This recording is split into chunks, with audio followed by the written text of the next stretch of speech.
दोस्तों अॼु तव्हांखे पंहिंजा ड्रामे जी वॾी बिग अपडेट ॾींदासीं। पहिरियों तव्हांखे शायदि ख़ुशि वर्क यूट्यूब चैनल में ख़ुशि आमदीद। दोस्तों तव्हां इहो ज़रूरु सोचियो हूंदो त ईद जे ॾियारनि में ड्रामो हलंदो या न हलंदो। तव्हांखे इहा परेशानी ज़रूरु हूंदी ऐं तव्हां इहो सोचे रहिया हूंदो पंहिंजा ड्रामो ईद जे ॾियारनि में हलंदो या न।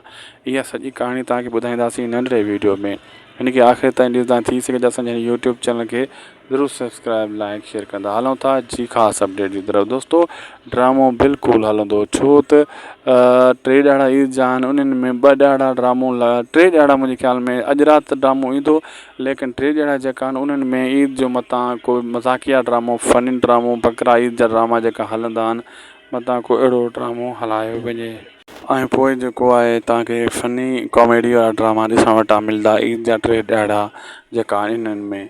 दोस्तों अॼु जो वीडियो पोइ पंहिंजी पुॼाणी ते अगरि अपडेट सुठी लॻे त लाइक सब्सक्राइब शेयर ज़रूरु कंदा। शाहिद खोसो वर्क यूट्यूब चैनल खे, हिन चैनल ते सभ खां पहिरियां नवें ड्रामे जी अपडेट असां तव्हांखे ॾींदा आहियूं।